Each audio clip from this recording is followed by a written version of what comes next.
think we should probably start. Welcome everyone from everywhere in the world. My name is Vandana Singh and I'm your MC today. We are going to begin with Dr. Amadou Gaye, who is Professor of Climate Science at the Sheikh Anta Diop University, speaking to us from Dakar, Senegal. Over to you, Amadou. Thank you, Vandana. Good morning, good afternoon, good evening to everybody, depending where you are. My name is Amadou Gaye, and I'm a climate physicist, so I'm professor at the University Cheikh Anta Diop in Dakar, Senegal. So I'm very pleased today to welcome all participants to this event organized by the education group of My Climate Risk, Lighthouse of the World Climate Research Program. So My Climate Risk is trying to develop a new science, gathering together models, observations, process understanding in this context of climate change with a deep uncertainty and using mainly bottom-up approaches. So My Climate Risk is willing to really develop a new framework for assessing and explaining physically plausible drivers of natural climate at, of course, a global scale, but really focusing on regional climate information that could be useful at local level, local scales. So we hope, in fact, in My Climate Risk that this lighthouse activity will help to promote a more open and equal concept of the scientific collaboration. Thank you so much for, again, attending this very important webinar. And I will leave at that point the floor to our MC, Vandana. Thank you, Amadou. Greetings to everyone on behalf of the My Climate Risk Working Group on Education.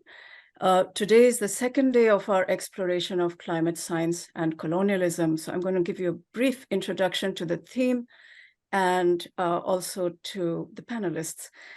Science and colonialism have a long and entangled history. And I'm going to quickly show you two images. The first one is a famous painting by John Gast from 1872 called American Progress. The female figure represents manifest destiny, bringing the light of Western civilization, including book learning, science, and technology to North America.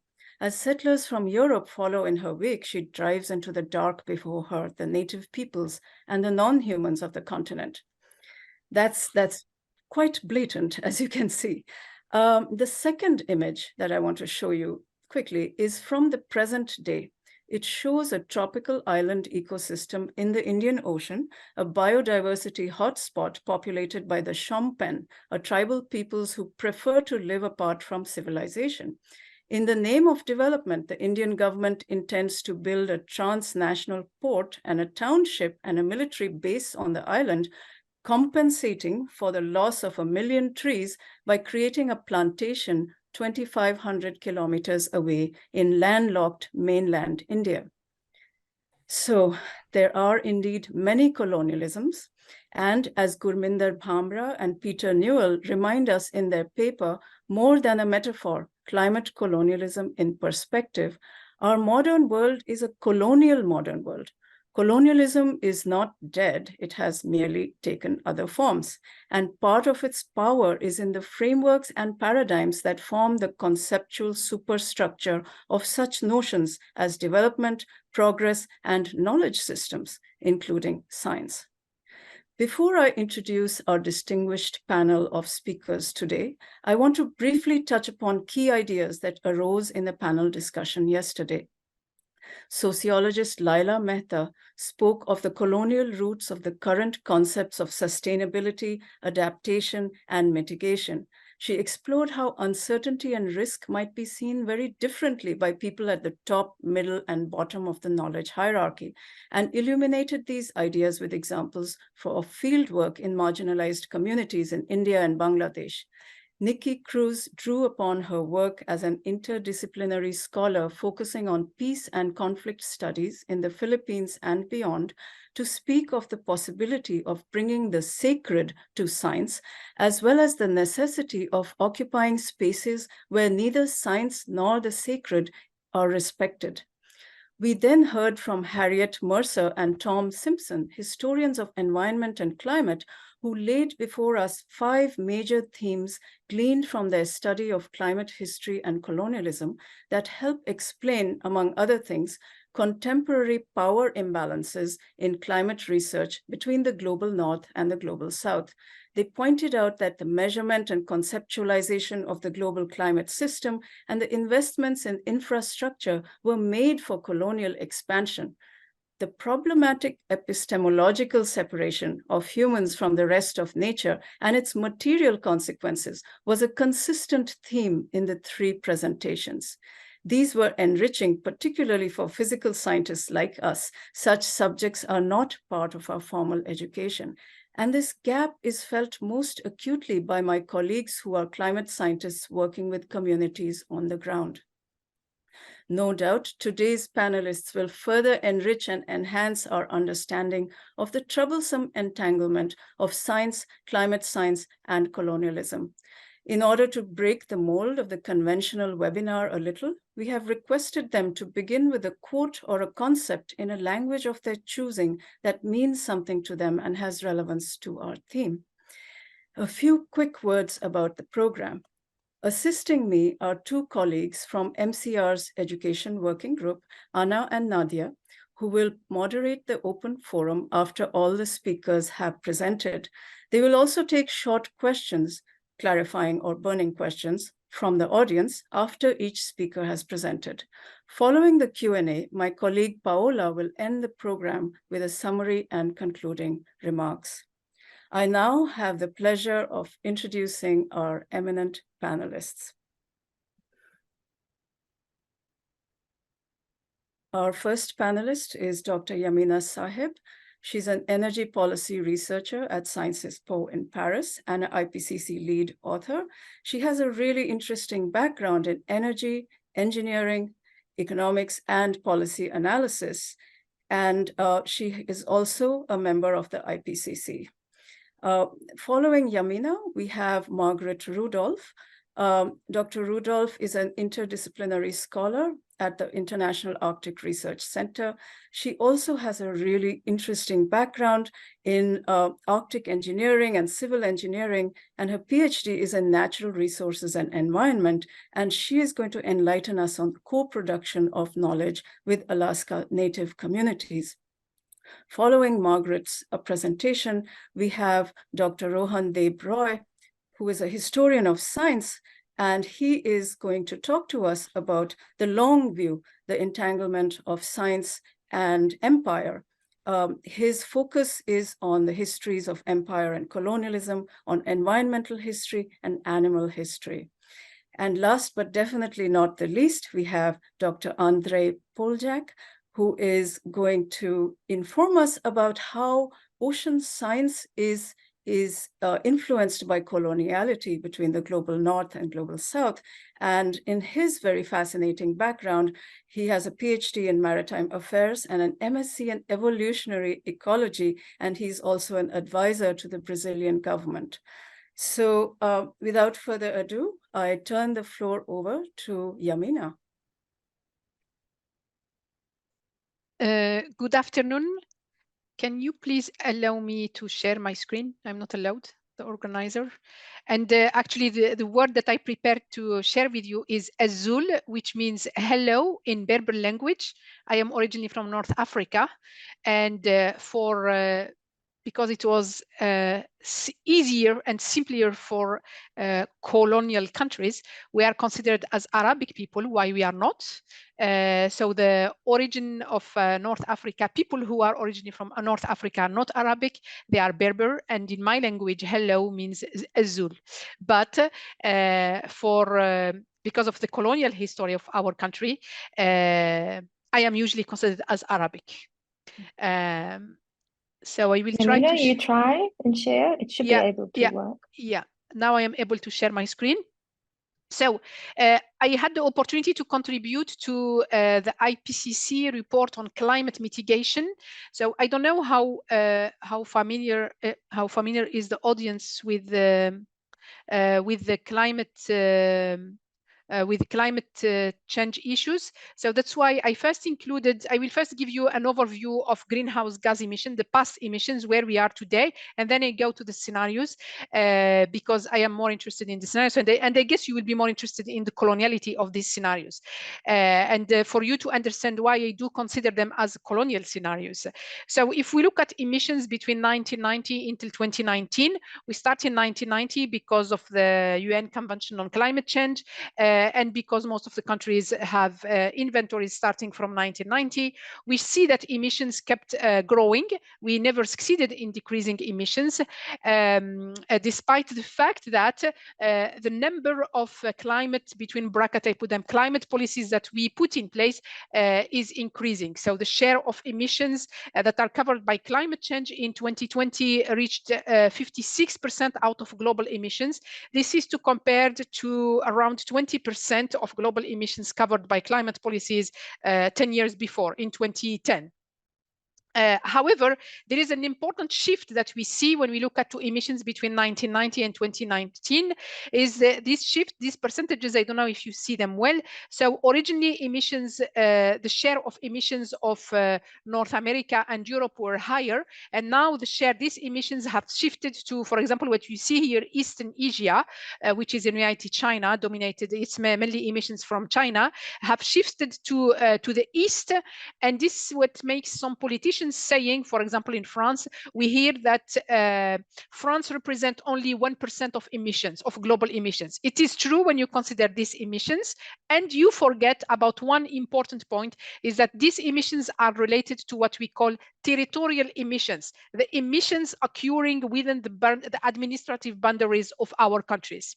But in reality, our emissions as citizens living in these countries are much higher because of the emissions related to the production of goods that are produced outside our countries. And we see this clearly that between 1990 and 2018, the latest year for which we had data, we see an export of emissions from developed countries. And this is how we kept our emissions more or less stable, or we have a bit of reduction in some countries like European countries, while emissions in developing countries or emerging economies mainly have increased because we do consider only territorial emissions, while when we consider consumption emissions, which includes all the emissions, we see this difference.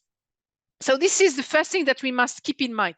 So all climate negotiations, all climate models, they consider only territorial emissions. So all the emissions that we have exported to developing and emerging economies are not included in our emissions or in our emission reduction targets. And the other important point to keep in mind regarding climate change is that what matters is not just the emissions occurring today. What matters is the cumulative emissions, and the cumulative emissions per region. And when you look at cumulative emissions, it is clear that industrialized countries have the highest share of cumulative emissions. This means that the remaining carbon budget should be, in theory, mainly used by the non-industrialized countries that did not contribute to cumulative emissions.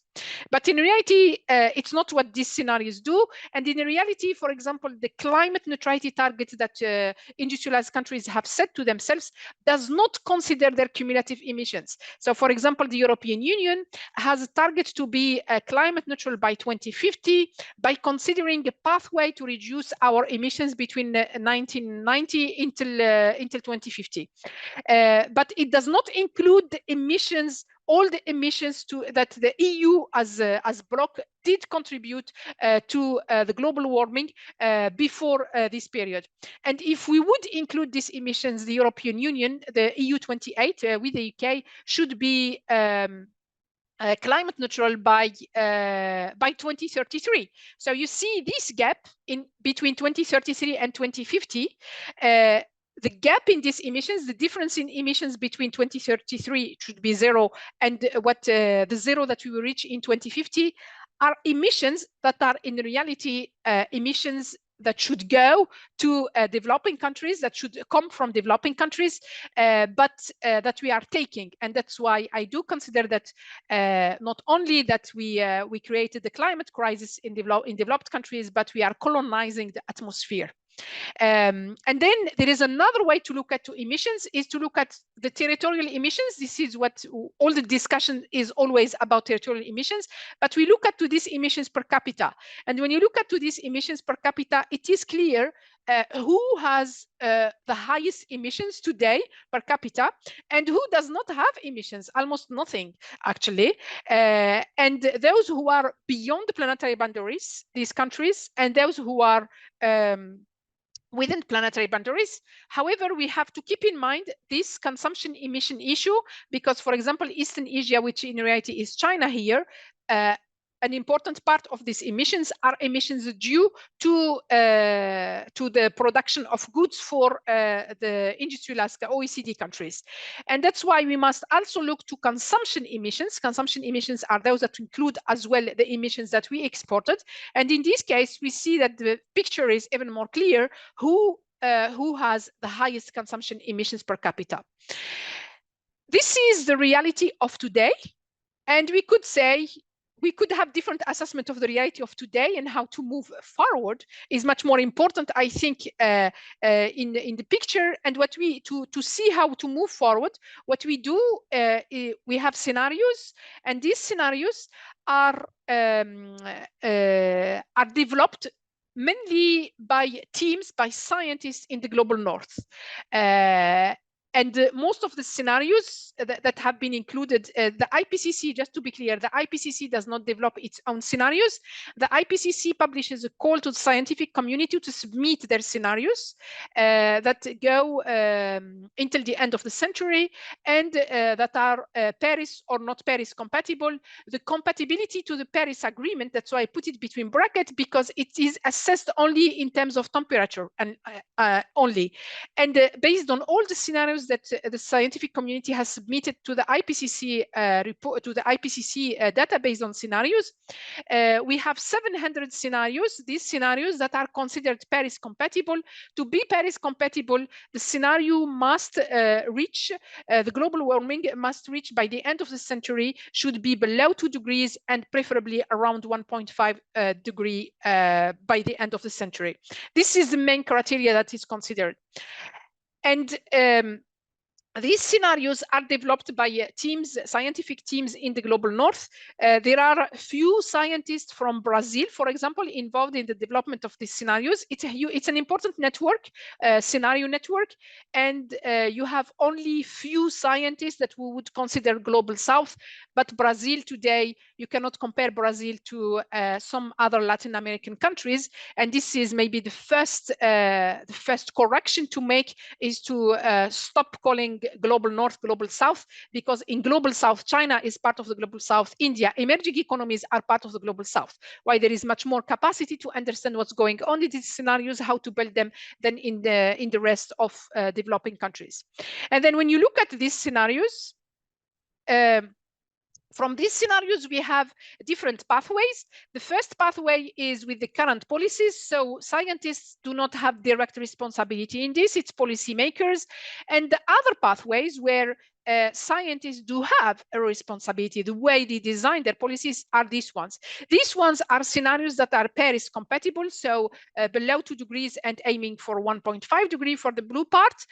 And what we do see from all these scenarios that are Paris compatible, this green and blue part, is that the only way for us to keep the 1.5 degree target alive is to have immediate, during the first decade that we are today, immediate reduction in emissions.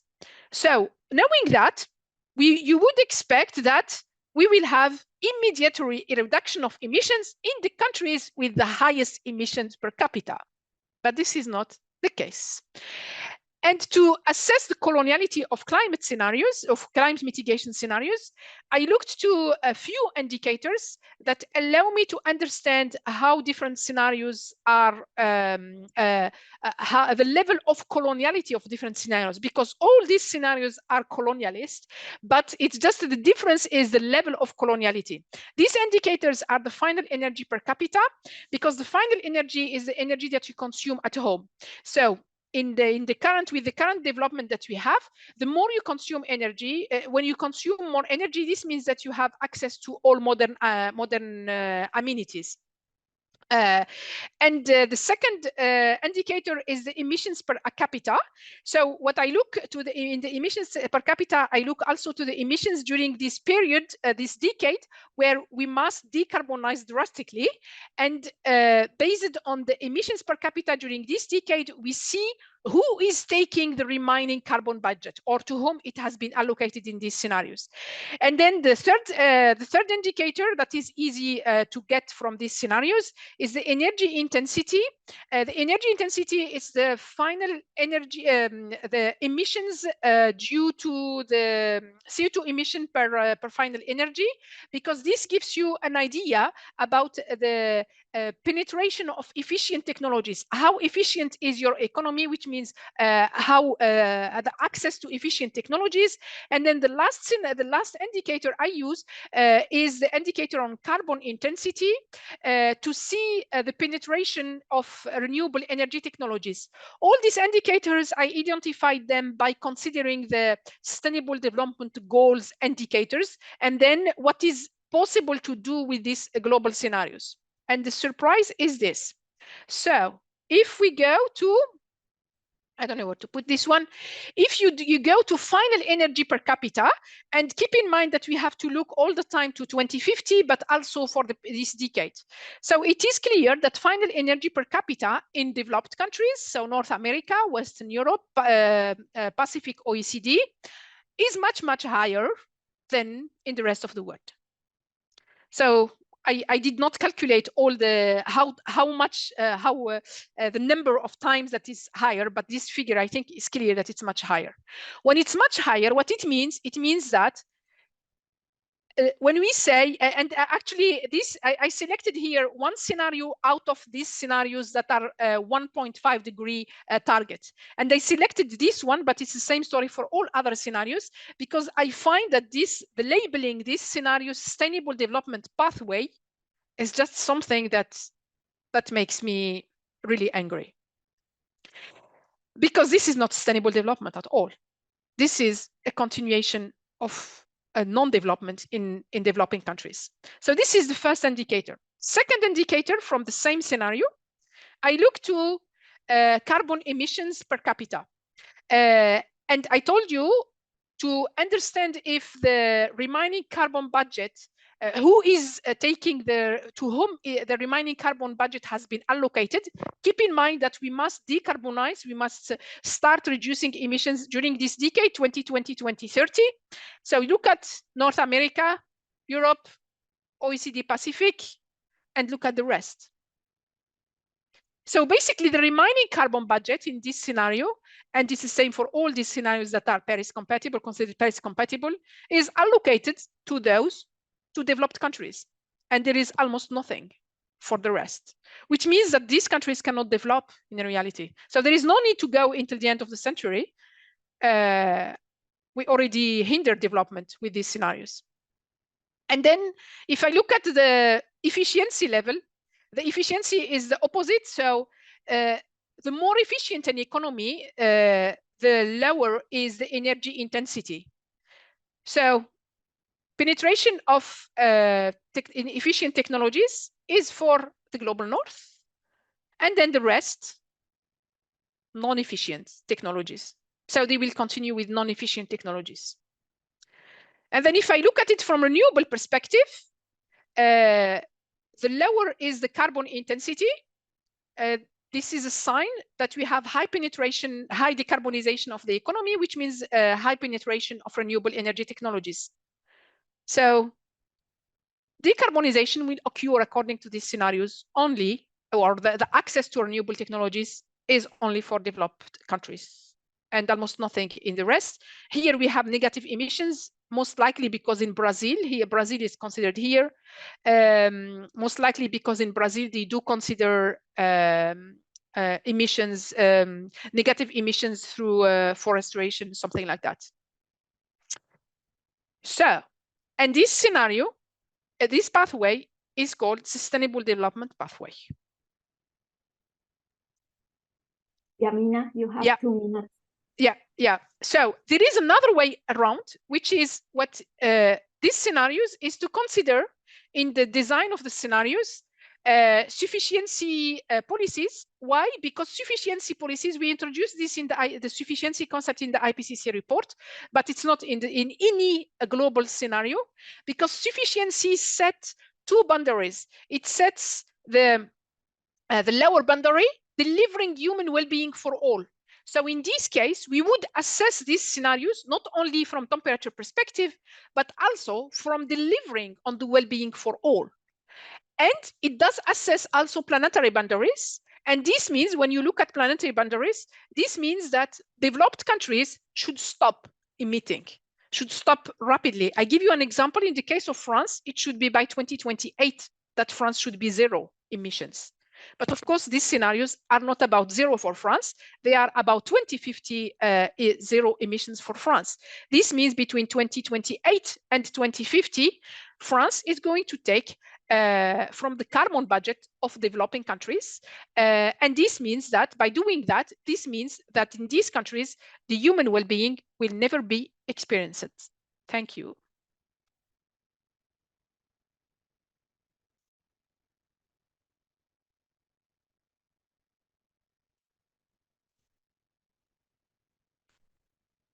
Thank you so much, Yamina, for that very revealing and important presentation. Is my colleague Anna or Nadia here? Yes. Yeah, go ahead, Anna. Thank you very much for your presentation. Now we open the space for the questions. Please post your questions in the Q&A box, please.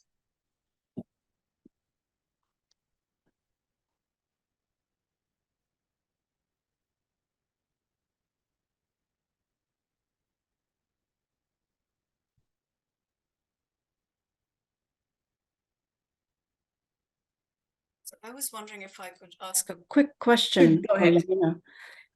Which is that, did your work just recently come out? I'm interested in, firstly, a reference to it, but secondly, I also want to know what kind of reception has your work received? Because they're also, please. Okay. I did not publish scientific paper yet on this work because I decided to look at 2 more scenarios. Here I shared only 1 scenario because I find it just unacceptable to call it Sustainable Development Pathway. That's why I selected this one. So I did not yet submitted the paper.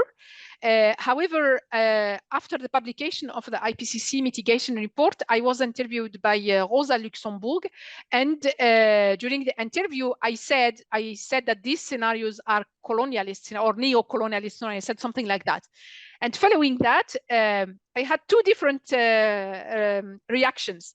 One reaction, actually three. I think this has triggered work on these scenarios from coloniality perspective. So there are at least 3 publications, not from me, but from the rest of the community. And then I had those who developed the scenarios. I had one reaction was that, what is this? It's not science-based, blah, blah, blah. The usual, I would say the usual colonialist reaction. And that the other reaction that is more positive is from the youngest people who contacted me to say, thank you. We did not assess the scenarios from this perspective because we were not trained to assess the scenarios from this perspective. Thank you for bringing this perspective. So this gives me hope because the youngest ones are more rational. Actually, they don't want to be colonialist, because the fact, I think what disturbed my colleagues is the fact that I used the word colonialist. I don't know if I was the first one to label them as colonialist scenarios, but I do say that this is colonialist because basically it's about colonizing the atmosphere. Thank you very much. We have a question from Paola Arias from Colombia. How could the participation of Global South scientists could improve the production of mitigation scenarios?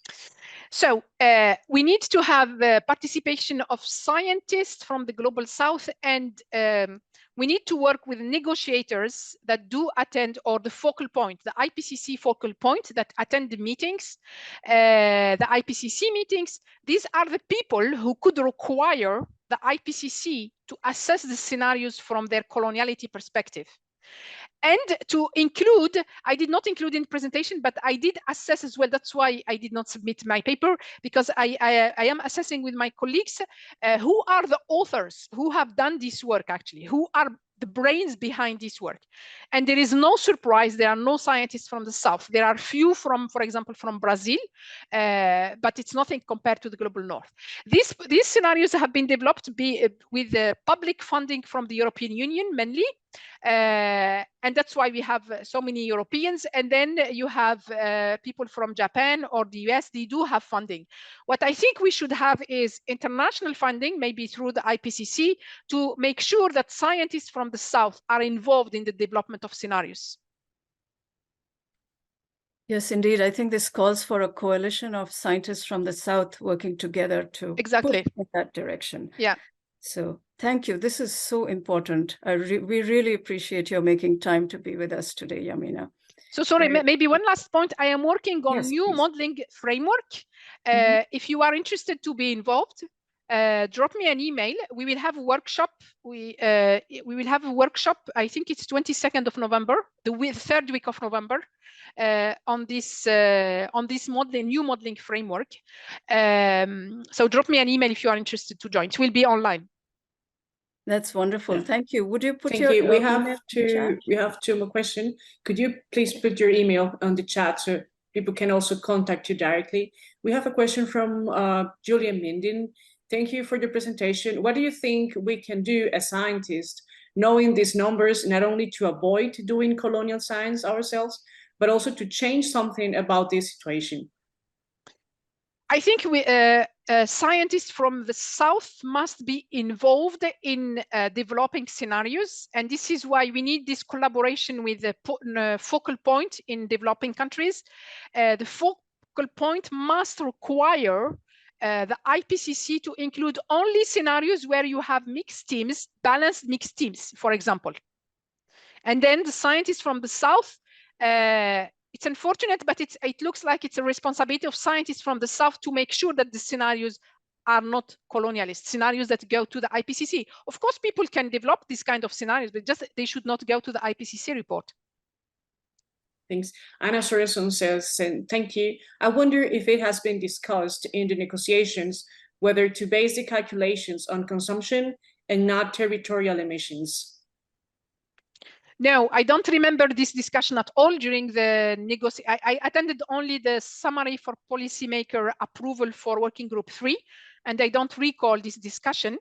So this discussion should go to the, for example, COP28. So we need to empower, I think we must, as scientists, empower negotiators from the Global South for COP, for all climate negotiations. COP is an opportunity, despite the fact that I think this COP is going to be failure because it's for all what we know. So they must require to consider consumption emission, and this should be COP decision actually. And today, in the past, the argument was that we did not have the data to do that. But today we do have the data, so there is no reason to continue with territorial emission. Thank you very much for your time. Thank you. I'm sorry I have to leave. I will listen to the videos later on because I have to go to pick up my son.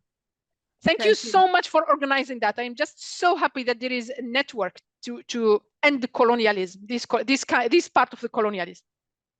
Yes, and thank you for your courage in standing up to the nonsense that's spoken in the name of sustainable development. So we'll let you go, Yamina. Thank you. And we'll be in touch. Bye. Bye. Take care. All right. So over to you, Margaret.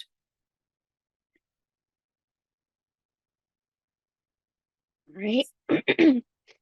Let me bring up my slide.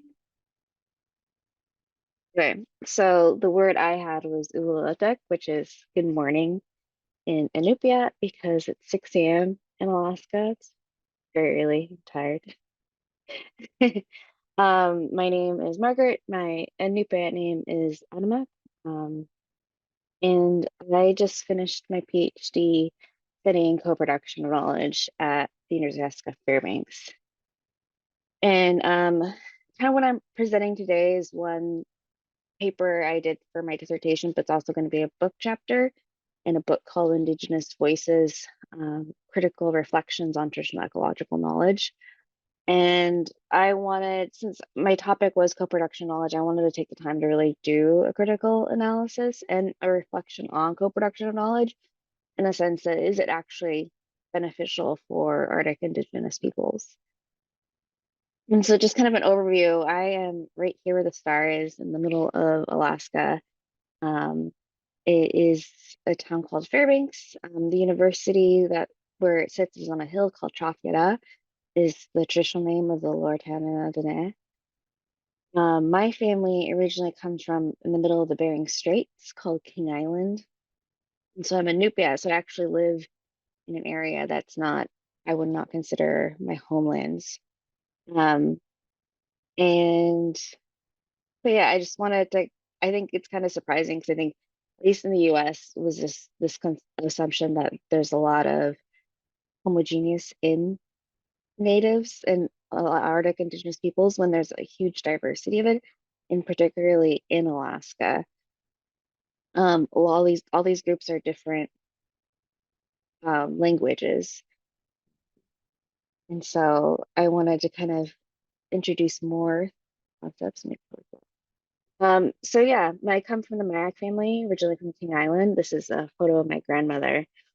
And kind of one of the questions, like, what does colonial mean to me personally? When my mother's generation, not my mother, it was happened after her, they require in the US compulsory schooling. And they couldn't keep a teacher on King Island. If the population was so low and the conditions so harsh that they couldn't keep a teacher. So they actually had to make the choice to move in order to keep children. And so like raise them in the house instead of having to send them to boarding school. And so that's kind of left this migration of people from my community to live in Nome. And then my grandparents made the decision to move to Anchorage, Alaska, which is the biggest city in Alaska. And I think a lot of it too is just facing a lot of racism at the time. You know, they made the decision not to teach my mother Inupiat or language, and just like really the messaging that she should assimilate, it would be the better way forward. And so I think that that's kind of where I come from. And so yeah, so this slide's old, actually, I didn't remove it. Yeah, I did an interstate PhD in co-production knowledge. I looked at boundary standards and evaluation. My background is actually in permafrost and engineering. And then these are kind of the groups I work for.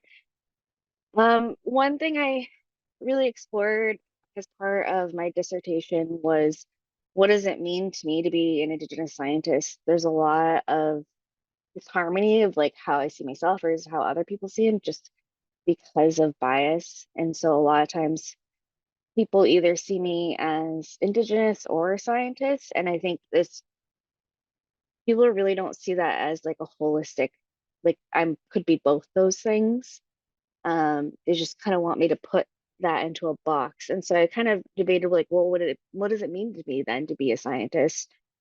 And that there's like Indigenous part of me and a scientist part of me, but then also where it really comes together is how I do research. It's just from my values, really thinking about respect, self-determination, collaboration, focusing on trying to make the world better, humility, empathy, and learning. And so then going into kind of my research, one of it's like, well, what is co-production of knowledge and where does this come from? So it comes from the science policy realm. It's co-developing every step of the research process with intended users. Function, it's treating users as co-researchers, decision-making partners. And the reason why it works in general terms is the sense of belonging, the sense of leadership and ownership over the outcomes of a project that leads to its use.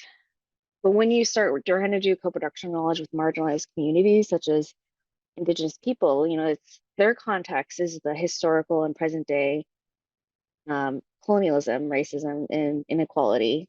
And they really must be addressed within every project. And then I started thinking, well, what are the different modes that you could be working in? One of them, a lot of people focus on in at least the United States, is the science community aspect. And that's important for broadening participation in science. But I think something I started observing is the fact that there is more this established science policy connection. Yamina's presentation is kind of an example of that. And that's where a lot of Indigenous leaders see how they could make input in this relationship. And that's generally their reason to wanting to participate in research. And I think that really leads to societal benefits. But really, these shouldn't be separate. These boundaries shouldn't be separate. They should be together. And that would create systemic change. But the reason why they're separate has a lot to do with colonialism and trying to retain power within yourself. Science is really, a lot of people aren't really ready to think about colonialism and how it impacts research and scientists. Obviously, policymakers want to keep power within that realm. And so Indigenous communities, especially in the Arctic, are often pushed off to the edge and really kept separate in a lot of ways.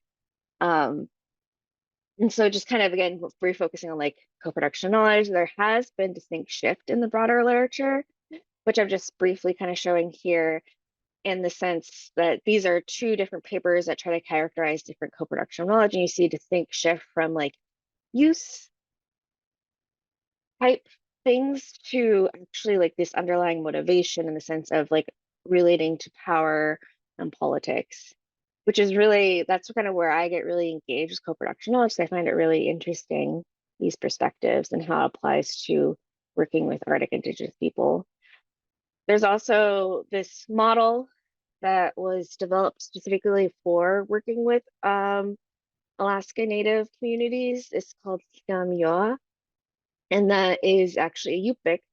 And so Yupik is the group right below Inupiat in Alaska, and that means like the spirit of the universe. It's just kind of what they were trying to express was the fact that the way that they learned how to do research really comes from their relationship with the land and Indigenous knowledge.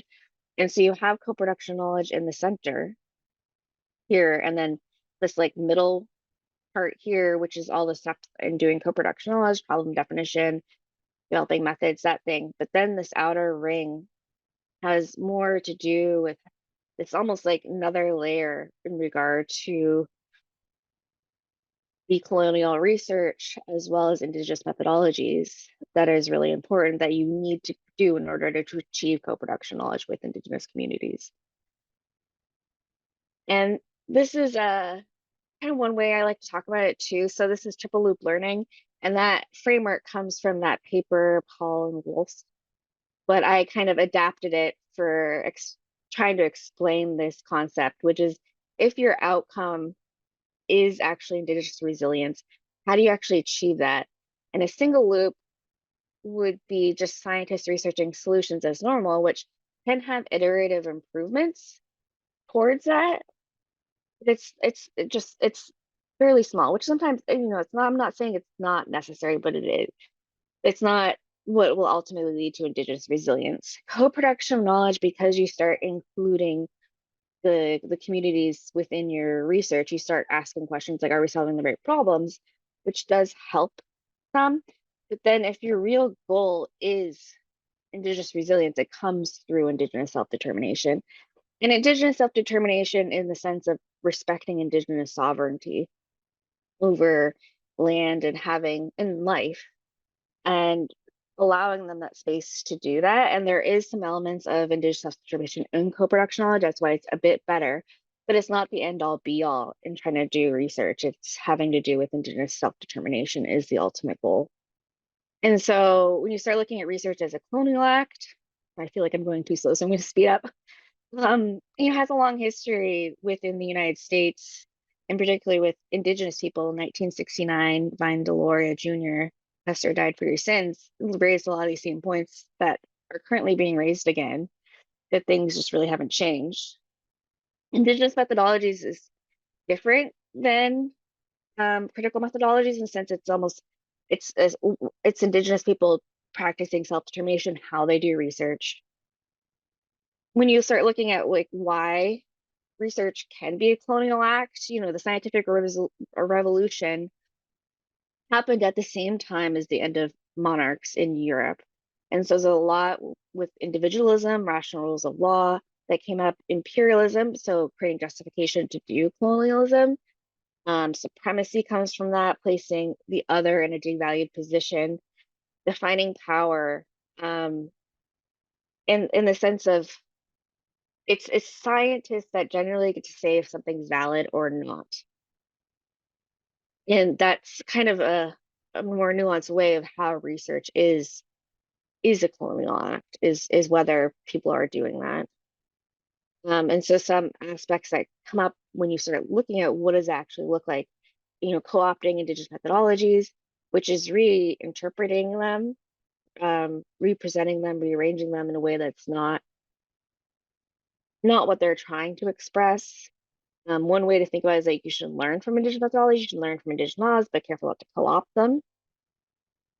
That indigenous methodologies are a complete knowledge system equivalent to science is really a good way to think about it. Othering is a common problem. There's a framework I like to talk about, which I think is really funny, this paper called Weird Researchers, which is a lot of people who go work with indigenous communities are Western, educated, industrialized, rich, and democratic. And they normalize those experiences and try to place them onto indigenous people without really thinking about it. And it's just become, you know, it becomes problematic. It's an unconscious thing. So it's being really self-aware when you're working with communities. There's also a lot with at-risk people in the sense of there's asterisks. So especially for Arctic, you know, we're a bit out of sight, out of mind because we're so far north. Generally, a lot of people don't interact with Arctic indigenous people. And so quite often they're left out of a lot of research and things that would have been important to include them. There's also a presentation of them being at risk, being presented as victims, being victimized through those processes. And there's also another framework I really like called omission and commission, which is one way to frame how you know, analyzing a situation. I really like, you know, are there indigenous people present versus if they are present, are they actually being able to self-express themselves, or is it just upholding the biases about who they are? There's UNDRIP, United Nations Declaration of Rights of Indigenous People, and from that there's FPIC, the free, prior, informed consent.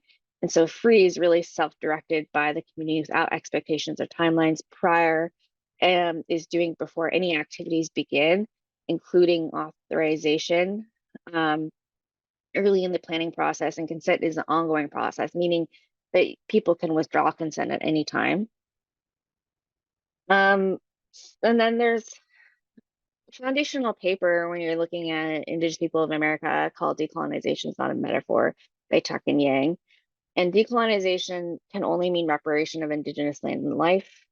When you talk about decolonial research, it's a bit of a distraction from that. Yes, it's important, but it's not decolonization was their kind of claim, which I think is something to really think about, is the place of research and how much it's when you're working with the community, if they're able to achieve what they want to achieve with their community priorities through research or not.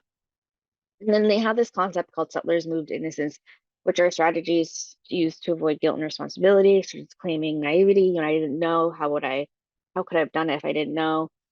Reflecting the settler identity, claiming space meant for Indigenous people, thinking equality over equity, and then focusing on mind and intentions over actually reparations.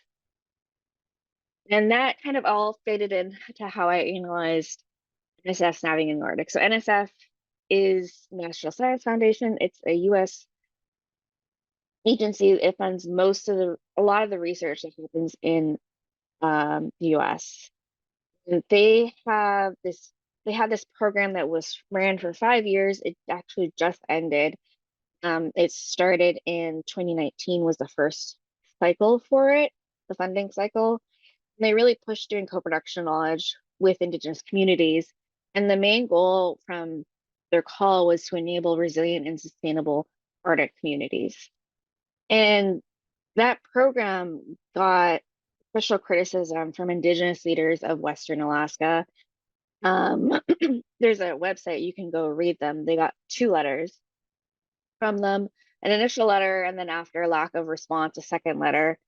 And just kind of a summary of the points made was really the lack of understanding what co-production of knowledge is, ensuring they really didn't ensure the competency and expertise of researchers doing this work and doing good Indigenous engagement, doing good co-production knowledge, asking them to move away from Western approaches and really recognize Indigenous methodologies and have that lead the way, really focus on building capacity with Indigenous communities and having Indigenous representation.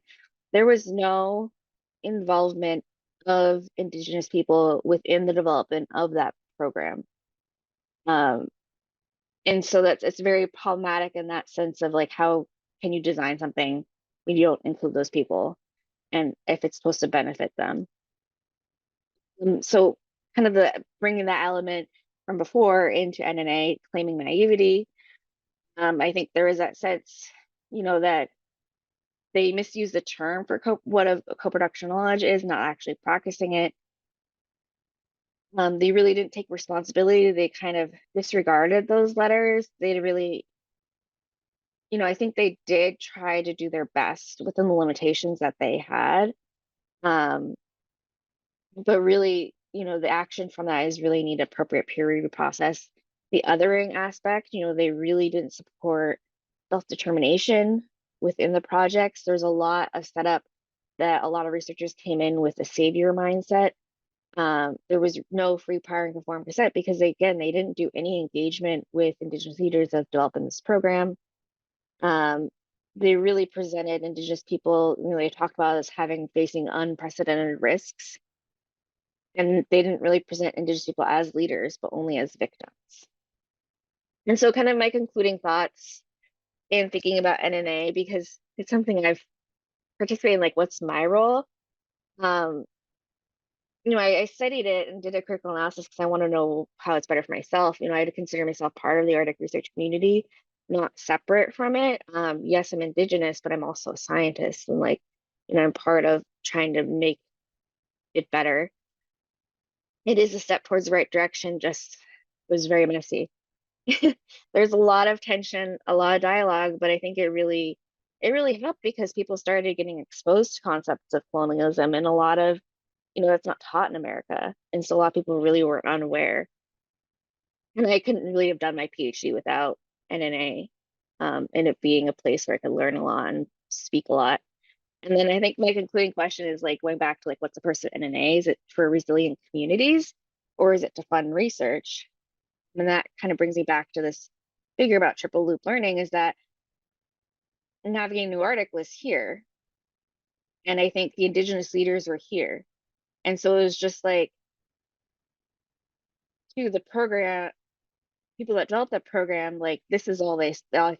They didn't even know this part existed, this outer loop. And so that's kind of my concluding. So thank you.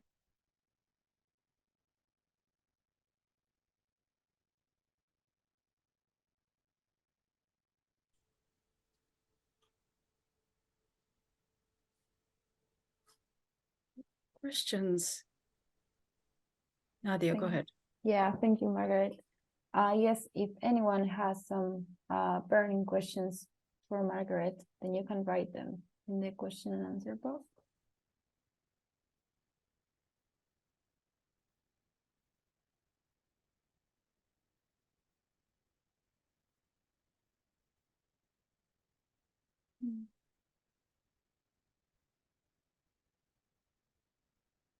I have a question, but we may want to, oh, Yes, wait, no, we have a question from Lena.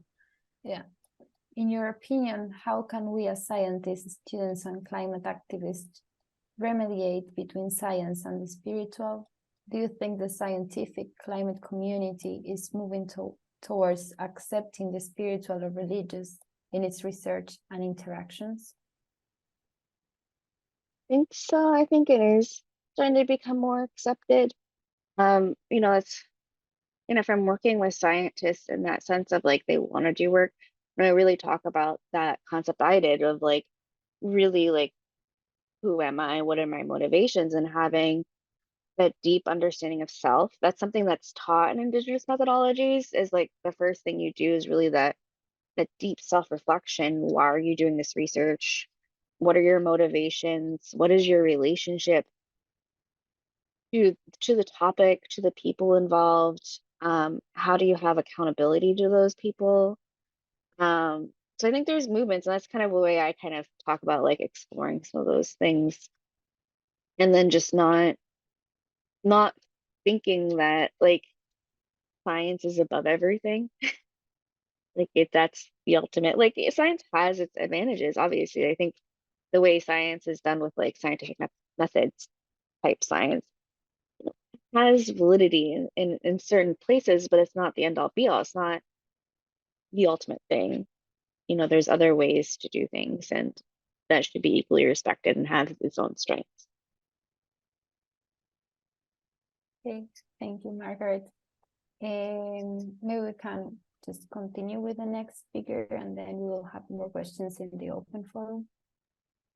Yeah, I'll defer my question to that. Thank you so much, Margaret. This was so fascinating and so important for us to understand. And thank you, Lena, for that question.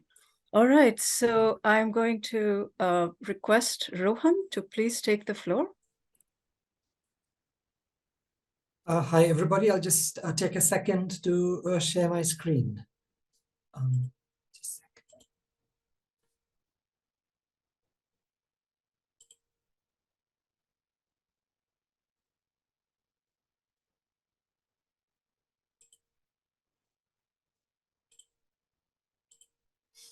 Okay, hi again. I think my slide is visible, Vandana.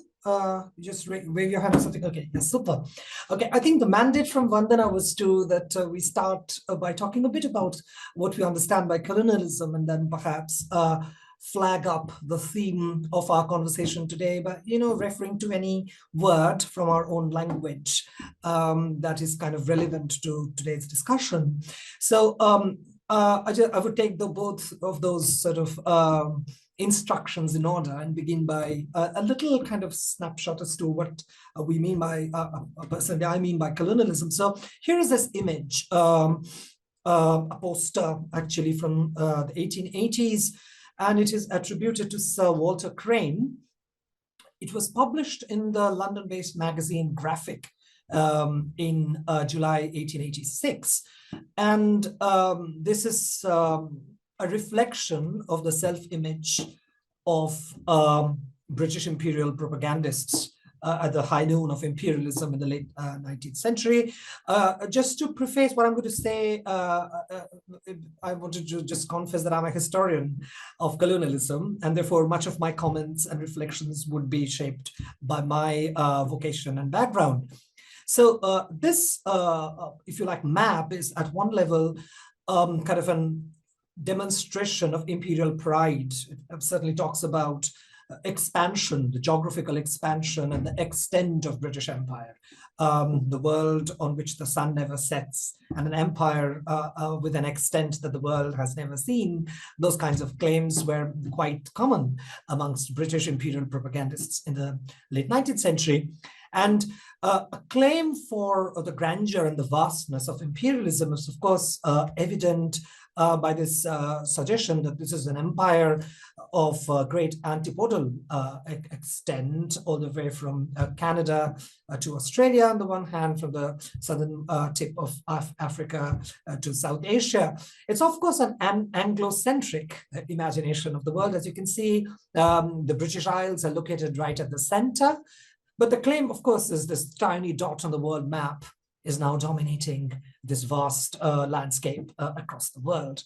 So, of course, empire at one level is about the pride of one nation and its ability to control the vast majority of the world.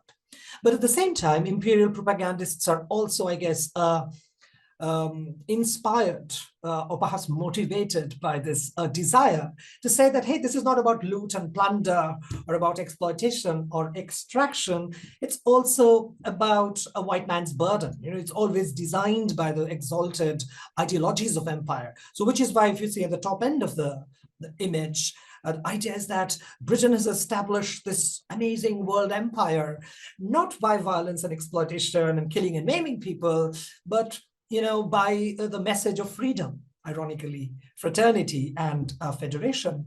On the other hand, the border of this map, as you can see, there are representatives of various ethnic groups and even representatives of the human as well as non-human world. And the idea being that empire, according to the lens of Sir Walter Crane, was a cosmopolitan kind of entity, where people across ethnic boundaries and also humans and non-humans could converge, congregate for the common good. And as you can see, there are these kind of heterogeneous elements, humans, non-humans, and people across various ethnic boundaries paying their obeisance and respect to, if you like, the altar of Britannia, the personification of the British Empire. Now, despite these exalted claims of ideology, white man's burden, if you like, an idea that was immortalized, if you like, by Nobel Prize winning poet and literary figure Rudyard Kipling at the turn of the century, is often contrasted by what existed on the ground. And we historians of colonialism, we see images such as this through the course of the 19th and early 20th centuries for various parts of the world, but I'm a historian of South Asia, I'm a historian of the Indian subcontinent, and these are images of the pacification of sepoys and rebels who had the guts to protest against the British Empire. These violent images, of course, are quite rampant from across the empire. So the idea is the claim of imperial pride in its size, in its scale, that narcissism of empire being how big and grand it was, coexisted with the idea that empire was a white man's burden. It was essentially a charitable exercise to do good for the wider groups of people. And that, of course, coincided with images such as this, which shows raw, uncontaminated expressions of violence. I mean, at the same time, empire, of course, on the ground, images from colonialism across the world also reveals images from this. These are also from South Asia, which talk about exploitation, but also economic exploitation of a certain kind, but a particular kind of exploitation, which is based on gender, but also on racial divide, where one kind of people, one group of people are getting rich and prosperous at the cost of other ethnic groups. So in a way, that's colonialism. But I think to go back to certain conversations that you have already heard, that colonialism is also a value that needs to be critiqued. of course, I'm sitting here in Britain, and the idea here is that, I mean, for me, is that, of course, we need to critique British imperialism. But at the same time, we also need to critique the values that are associated with colonialism. We heard the word neo-colonial, and of course, which explains why we are all thinking about decolonization simultaneously. The need to think about the end of empire, even 50, 60 years after formal decolonization, perhaps tells us that certain values associated with colonialism have continued to persist. They persist in some of the more, if you like, from what is known as the global north, the erstwhile colonizing kind of entities, but also we have to be very careful as historians and scholars to see how some of those values persist and have been reimagined in spurious ways, surreptitiously, or maybe not so surreptitiously, in the activities of governments of various post-colonial states. So something that we can park for later discussion.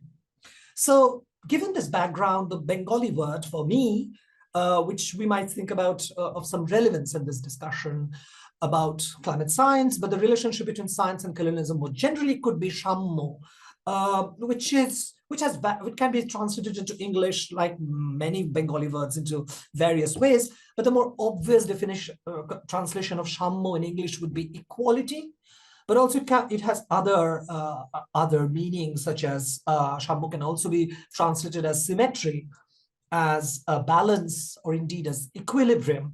And I think what we are thinking about here is, I think, to think about when we think about the relationship between climate science and colonialism, or indeed science and colonialism, or generally, to think about equality, balance, symmetry across the themes of race, place, and gender.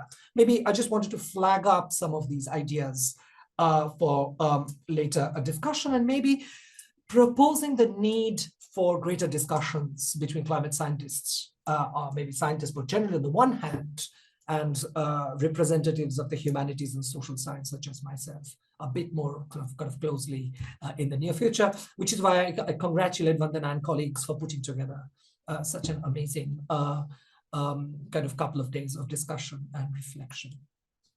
But today I won't be talking about the historical links between colonialism and climate science, unfortunately. But instead, what I'm going to do is perhaps focus on another field of scientific research.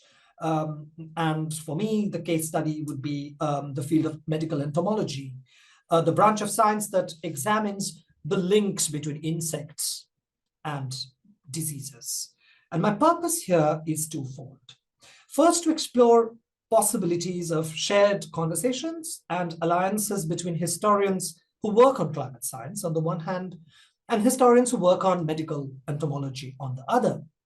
The second purpose is to ask if there is any pattern in the colonial history of medical entomology that climate scientists of today can identify in the past or current practices of their own discipline. Now, decolonization of knowledge, as we all know, is a genuine opportunity for scientists and historians to collaborate on. And in that spirit of collaboration, alliance, and solidarity, I will offer today some critical observations on an episode from medical entomology's past. For a historian like me, one of the obvious ways of decolonizing science is to acknowledge the problematic features of science that were practiced in the colonial era, and to construct alternative practices that challenge the legacies of colonial science. And in so doing this afternoon, I will briefly focus on Sir Ronald Ross, the British scientist who won the Nobel Prize in Medicine in 1902 for his role in establishing that Anopheles mosquitoes transmitted malaria between human bodies. And in what follows, I will claim that the problem of invisible labor characterized Ross's pioneering research with mosquitoes and malaria in British India in the 1890s. I will define what I mean by the presence of invisible labor in Ross's scientific work. I will then highlight some structural factors that explain invisible labor in Ross's Indian career, and I'll end by claiming how lessons from Ross's Indian career continues to be relevant today. The first thing to recall is the fact that colonial Indians were indispensable to Ross's scientific research on mosquitoes and malaria in India. They collected varieties of mosquitoes from Ross from across South Asia, They organized mosquitoes in test tubes in a way that they could bite human subjects during experiments. Some of them identified each individual bird and mosquito that Ross used in his experiments, and even ascribed these specimens with South Asian names, and even acted as subjects of experiments themselves by allowing themselves to be bitten by malarial as well as uninfected mosquitoes, and even by drinking water contaminated by dead mosquitoes.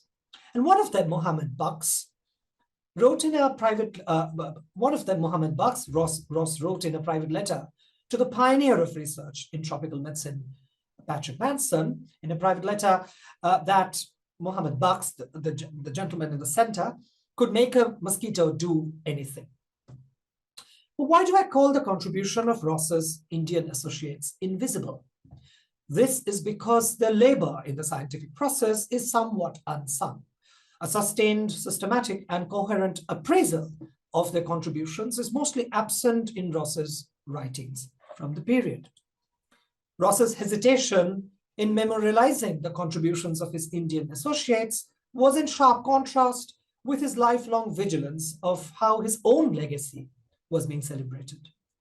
Most of them remained unnamed, and even when they were mentioned, descriptions about them are sketchy, discontinuous, and abrupt. Ross rarely had any consistent formal scientific designation to refer to most of his South Asian associates. He refers to them variously as boys, natives, or simply as helpers. Mohammed Bucks, as I just mentioned, one of Ross's few associates that he mentions, was described on different occasions as my servant, as an assistant, or even as my man. Ross lost touch with almost all of them immediately after he left India for good in February 1899, and sounded unsure about who employed them after his return to England. Ross confessed in his memoirs that even he forgot the name of the whom he called a worthy hospital assistant in Secunderabad in southern India, who helped him identify so-called dappled winged mosquitoes in August 1897, which he described was a major breakthrough in his research. But what are the major structural factors that explain the relative invisibility of Ross's Indian associates in the early accounts of research on tropical malaria? One structural factor that explains this lies in Ross's pattern of recruiting associates in India. Colonized South Asians implicated in Ross's scientific work involving mosquitoes were invisible because most of them were either recruited from the especially subordinated sections of society or from among those who were immediately subservient to him. For example, Ross's South Asian experimental subjects, human beings who were used as objects of scientific study, were recruited from among those he labeled as servants. Ross, a British imperial doctor, mostly in charge of diseased South Asian bodies, had definite authority over these vulnerable groups who were either under his immediate care or custody or employ. British colonial privilege and entitlement enabled Ross to recruit experimental subjects in India, while refraining him from publicizing their contributions more widely. Given the medical risks involved, European scientists warned each other about the dangers of subjecting themselves to these experiments. Patrick Manson, for example, wrote to his protege Ross in April 1896, quote, "Don't experiment on yourself. As a married man and whose life is of value to medical science, you have no business to take risks of this nature." Unquote. Now, after Ross's departure from India in 1899, the tradition of roping subordinated bodies for mosquito-related studies continued, but they shifted away from the bodies of the servile to the captive bodies of colonial prisoners. Major Francis Buchanan of the Indian Medical Service indicated that he conducted experiments on 50 convicted prisoners in the Nagpur jail in Western India between 1900 and 1901. The purpose of these experiments was to ascertain if Ross's claims that mosquitoes transmitted malarial parasites from infected to healthy human bodies was valid. Narayan, as you can see, this is the second column, but the first row. Narayan, for example, was one of the inmates lodged at the Nagpur jail in 1900s. With one of the 5 high-powered microscopes under their possession, colonial prison officials tested his blood and detected the presence of malarial parasites of the benign tertian variety. Between 15th and the 30th of December, 1900, officials fed a specific group of Anopheles mosquitoes with Narayan's blood 83 times. After a gap of a few days, the same group of mosquitoes was made to bite Tilakram, another convict lodged in the same prison, 108 times. Before being bitten by this group of mosquitoes, it was already established that Tilakram had not been suffering from fever, nor did his blood contain traces of malaria parasites. Officials now observed if, as a consequence of being bitten by these mosquitoes, malarial parasites similar to what was visible in Narayan's blood manifested eventually in Tilakram's blood as well. Such easy accessibility of relatively disempowered human subjects of experiment meant that colonial officials could carry on conducting these observations until the hypothesis was proven and intended results was conclusively obtained. Rohan, you have 2 minutes left. Yeah, I'll be fine.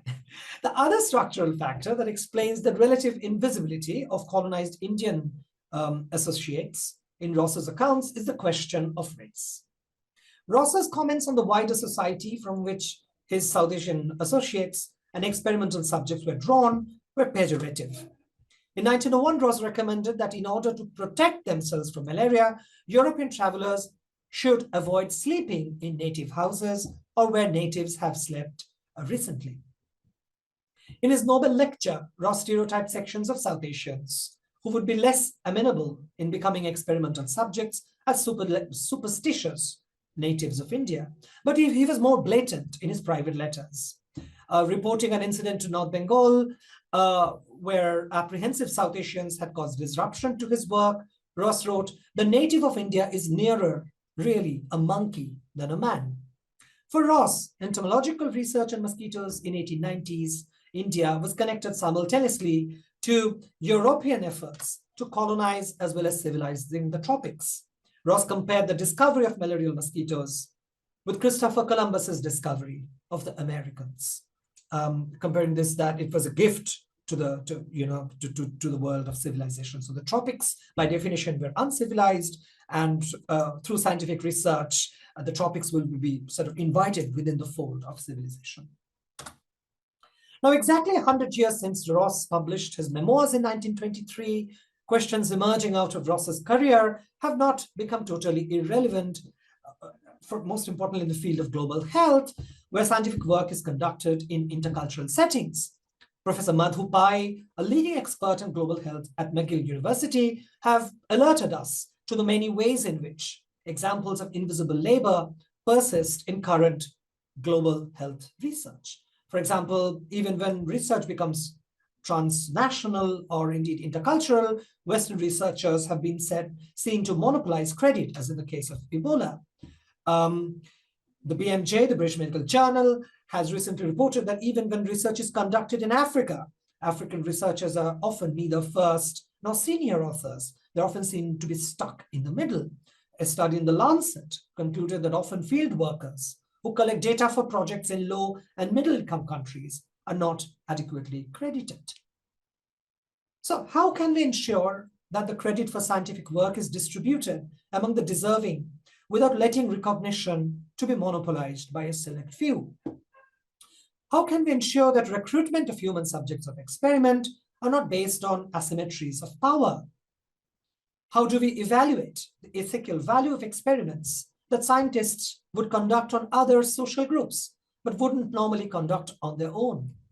How can scientific cultures promote intercultural respect, appreciation, and trust across the world? And finally, what about the past? How do we as scientists and historians collaborate to rescue the voices of unsung colonized labor that remain hidden in the margins of colonial scientific accounts and bring them into the mainstream of public memory?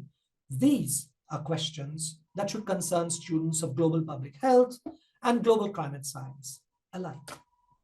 Thank you for your patience. Thank you very much, Rohan. Now we open space for questions. Please remember to write up your questions in the Q&A box. We have a comment from Oscar. It's so emotional and terrible story. And the bad thing is that they are still doing some similar activities. Perhaps would be interesting to have a comment from you, Rohan, on the importance of knowing this history to not repeat it again. Yeah, I think it's very interesting. There are two different ways of looking at it. I mean, I think there's a world of hope on the one hand, and there is something sinister on the other. So I think, and I think it was also reflected in, our first speaker's comment today, in response to their, the paper that was published by them, or the talk that they delivered earlier, and the response that they received. I think at one level, there's denial in the scientific community about the need to engage, say, with scholars who are interested in exploring colonialism and its legacies, and that is a problem, because scholars such as us who talk about the need to critique science and empire simultaneously are actually critiquing the two foundational pillars of Western modernity in a way. So I think there's a denial, and therefore we often face kind of an aggressive kind of questioning and rebuttal from a section of the community. But on the other hand, and I'm very hopeful about this, I think, is that more and more, I think we have colleagues from the scientific community who are, if you like, increasingly engaging with scholars in the humanities and social sciences. And I think that's leading to efforts such as scholars such as us into much more of a dialogical effort. So I think that is the most, I think, optimistic sign, I think, which we need to build on. So I'll stop there. I think there's a question. There are other questions. Yeah, there's more questions. So how different are the current science research methods and approaches? If you could list 3 major departures, please. So I think this will essentially be a question for our colleagues. Thank you very much, Meher, for the question. I think, to be honest, I would be, our colleagues in the scientific community who are here would be in a much better position to address, perhaps sort of reflect and highlight those points of departure than I would be capable, because of course I live in the long 19th century, as you see. So but I think from what we are hearing is that there are some of these the legacies of colonialism. Of course, I've written a bit, for a kind of a popular audience about this, and have tried to trace some of the legacies of colonialism in contemporary practice. But I think I'm sure there. I don't want to be preaching to the converted here. I'm pretty sure there are other colleagues who can take up that question and highlight whether my talk at all has any relevance to contemporary scientists. Dr. Mukherjee, how wonderful, because I've followed your work very closely. So it's very nice to see a question from you. So, okay, it's about recruitment for clinical trials is still very highly in India. The people recruit typically don't understand what they're signing up for. Okay, wow, amazing. Dr. Mukherjee, I really want to be in conversation about this, to know a bit more about the contemporary situation. Interestingly, even in the late kind of 19th century, during Ronald Ross's times, as many of us would know, I think the fact that there were various strategies being deployed, that basically tells us that at the end of the day, that there was a hesitation amongst the colonized subjects to be experimented upon. So, so Ross, for example, would try to win them over through monetary remunerations, and often by concocting interesting scientific sort of excuses. One of them could be that, okay, I'm making a malarial mosquito bite you because we think a mosquito bite you because we expect that the mosquito, by biting you, will actually extract the malarial parasite from your body rather than give you malaria. That's very interesting. That features in Ross Manson correspondence. And the other excuse was that when European scientists were actually warning each other, such as Patrick Manson to Ross in this case, as I've shared with you, is that you have no business in making yourself vulnerable. Try and experiment on the colonized people. The idea was that for Ross, and he mentions that in writing, is that Indians are actually not vulnerable of malaria. They're actually, they don't get affected by malaria as much as the Europeans do. So they're relatively immune. So that racialized idea of immunity from diseases was often used selectively against the colonized people. At one time, you would say that, we need to keep safe distance from certain colonized groups because they can, they're infectious. They can infect other, more vulnerable groups, with diseases that they carry. But on the other hand, it was also argued that certain sections of the colonized population were immune from malarial parasites. I think there was a quote attributed to the sanitary commissioner, British sanitary commissioner in India in the 1900s, Charles Bentley, who said that parasites are as natural to primitives as flea infestation is to a dog. So I think I'll stop there. Other quote, of course, very relevant. Your comments, considering the current situation, pandemic, and all this about ethics. We are talking also about the boundaries of ethical approaches here. Super interesting and lots of thoughts for us all, I'm sure. Now we are heading to the next speaker, and thank you very much, Professor Rohan, for your time. Thank you. Yes, indeed. Thank you, Rohan. A lot to revisit in the open forum Q&A, looking particularly at, we know that climatic impacts include the new diseases. So all this becomes immediately relevant to the present day. I now welcome Andrei Poljak. Andrei, please take the stage. Thank you, Vandana. Actually, really glad that I got to be last because I'm going to be touching upon almost all of the subjects that we heard today. So my name is Andrei Poljak. I work at the Brazilian Ministry of Science, Technology, and Innovation. And I want to name things after everybody has talked. So I want to explicitly say what colonialism is, coloniality, as it has mentioned, issues of parachute science that we just heard about. And Roran, thank you very much for giving the historical context. I'll start from there. So, as requested, I have a quote in Portuguese. I don't know what my native language would be, but Portuguese is my colonialist legacy. So that's what I speak. So this is Paulo Freire. He was a Brazilian philosopher and an educator, and he wrote in 1968 the Pedagogy of the Oppressed, and he said, quando a educação não é libertadora, o sonho do oprimido é virar o opressor. So when education is not liberating, the oppressed dream is to become the oppressor. So that is a key message that I want to convey to you. So first things first, I want to show you there's a difference between colonialism and coloniality, and that's pretty much what we have been talking about. So let me give you also a little bit of Atlantic historical context. So back in 1494, there was a treaty signed between Portugal and Spain that essentially divided the world in two, belonging to Portugal, to the Portuguese crown, and the other half belonging to the Spanish crown. But then the Treaty of Zaragoza came about in 1529 and then divided again. And there was a huge influence from Pope Alexander VI. And so the church was very much participating in this. So this is what the world looked like in 1494. You had like the Spanish hemisphere in red, and then the bluish kind of purple Portuguese hemisphere on the left. And you see up there are unclaimed seas.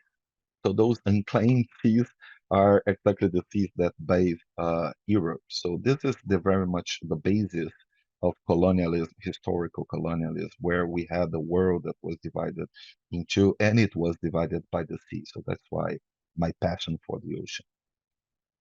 And after that, this is a graph of the volume and direction of slave trade in the 14th and from the 15th and 18th centuries.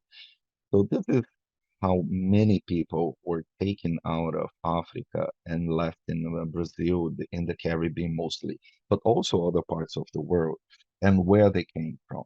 So this is kind of a history that we cannot forget. So colonialism is the act of, is the historical reality that we lived through those centuries, where land was dispossessed, so was their people, and they were even moved as animals. And this was a human zoo that used to exist in Belgium until the 60s, 1960s. So that's how we were perceived. So colonialism, in theory, ended by the time that former colonies became independent and became political states, in a sense. However, there was a big bulk of the participation of science in the colonial rule because, first and foremost, it is usually said as the age of discovery or the age of exploration, but it was in fact the age of sail, uh, where the Portuguese school of Sagres, Escola de Sagres in Portugal, developed all the technology necessary for high seas navigation back then. And then we have a firm, comprehensive interaction between technology and the Atlantic Ocean, because it was through the Atlantic that colonialism actually started happening, and land was taken and people were, in fact, slaughtered. And science was a gracious gift from the crown to save the souls of those who, as Roland just said, the savages.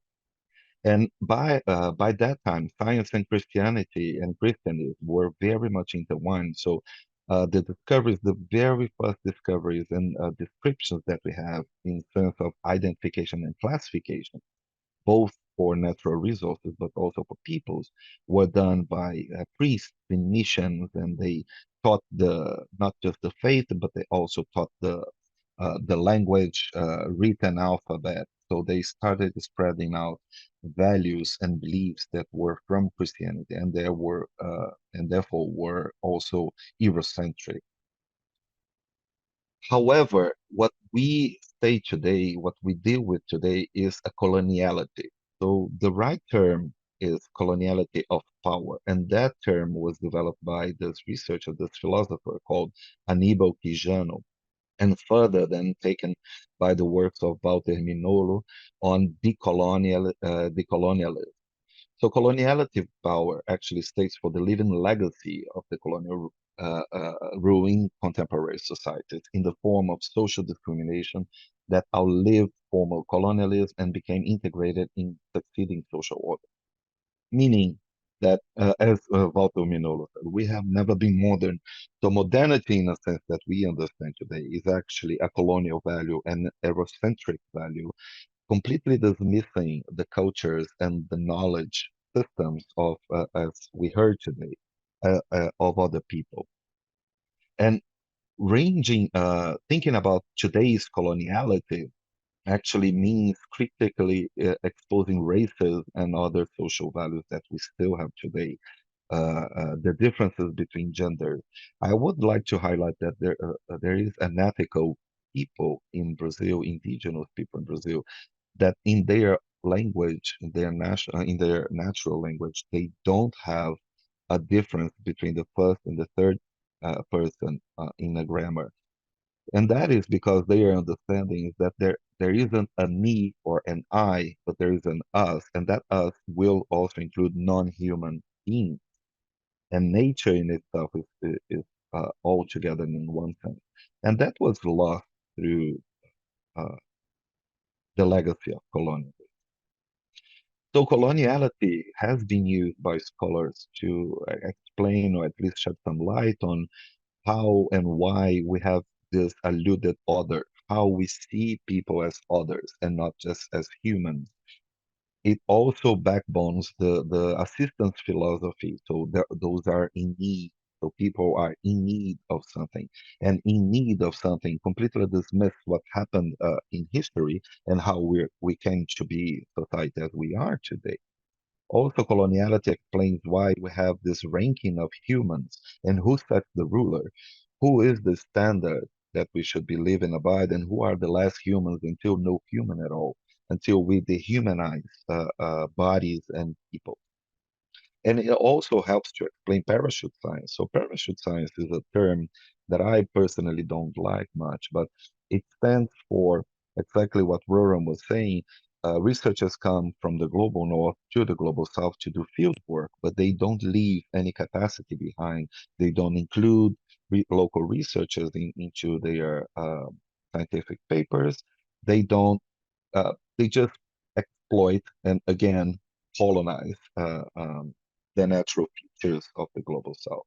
And that is what we have been calling parachute science. So coloniality is the modern, if we can call anything modern, but it's the current way that colonialism has been spreading out. So colonialism ended after the independence, historical colonialism ended after the independence of former colonies, but now we live through a coloniality of power, where knowledge, science, capacities, they are all elements of power between countries and between groups, right?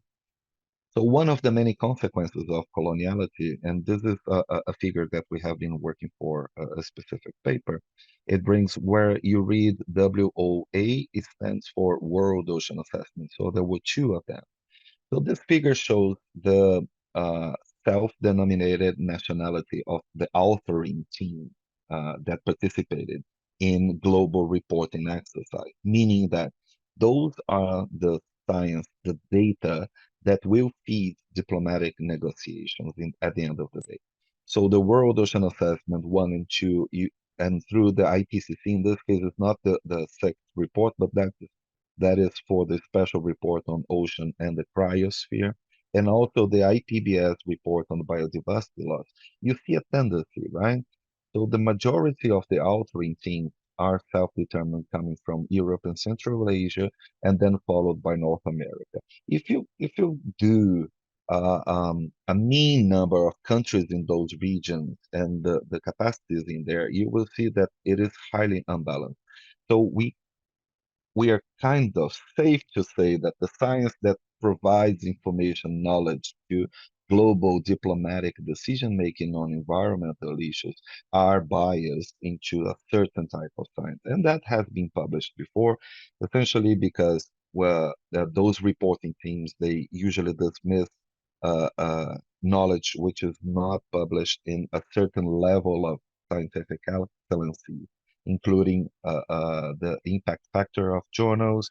Language is an issue, so they usually neglect anything which is published in another non-English journals. So those kind of things still persist, and we're living this. So all of those efforts, reporting efforts, happened from 2017 onward. And that is exactly why my passion today is science diplomacy, because it understands, it brings back a concept that science is a soft form of power that Joseph Nee established in 1997, which means that science is used as a way to seducing other countries and other groups into your own values, into your own systems. You can also use science to kidnap brains and kidnap talents that are born somewhere else. So geography, in this case, will be determined on how good a scientist it will be, and therefore, whoever has the best capabilities in science will be able to influence more international decision-making in bringing talents into their own systems, and by doing that, also teaching them about your national interest and your national value. So this political use of science is rooted in the colonial history that divides countries between categories of development and technical capabilities. And right there, I want to disagree with Yasmin that gave us the first talk. I'm sorry that she's not here. I also struggle to use the term global south and global north. And I have also tried to publish a paper on that. As Ronan said, I was kind of rejected a few times because of trying to push into this Pandora box is really hard. But I tend to agree that global south first extenuates the difference, the core periphery relationship, international relations that we have today. So there's the core group of countries that tend to make the decisions, and there's the periphery that tries to influence it somehow.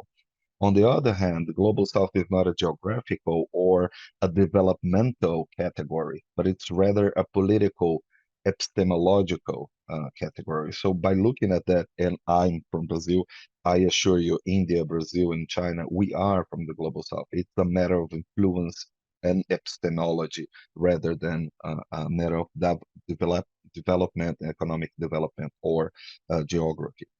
So in an international context, a new and yet contested term emerges, which is science diplomacy, that I will briefly explain to you what I mean by that. So science diplomacy is an umbrella term that gathers all the phenomena that results from the interaction of research and international affairs. And of course, you will be reading about science diplomacy mainly as the provision of scientific evidence to international decision-making, such as the IPCC or IPBS.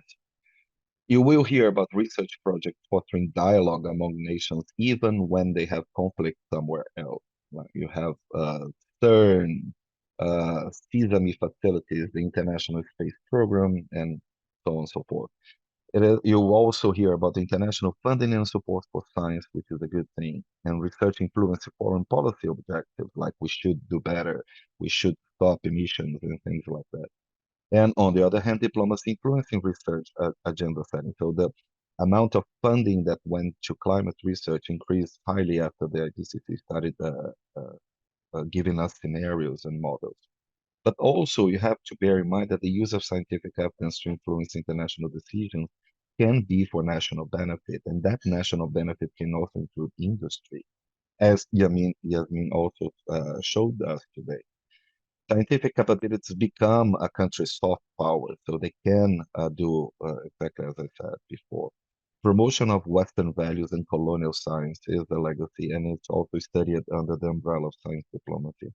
And also not to forget about opening markets, new markets abroad, and also the influence of industrial espionage. So those are all included in science diplomacy. So I studied a little bit. I was actually looking forward to understand a little bit more how the ocean would be the perfect arena for studying science diplomacy. And then I interviewed scientists, but also policymakers in the Atlantic Ocean context. And to my surprise, I found that a colonial mindset was very much present. So that's why I say that evidence shows that the colonial mindset still permeates science and international relations engagement, which explains in part the dynamics that prevent us from sharing similar benefits of evidence-informed decision-making. So what about the UN leave no one behind motto? If we are leaving people behind, exactly because of this colonial past and current coloniality. So the way that Global North stakeholders perceive Global South stakeholders is usually by the means of assistance philosophy, is usually by the means of incapabilities and limited agency. And then automatically by perceiving us as those in need, automatically Western world becomes the assistance provider. So somebody has to provide an assistance.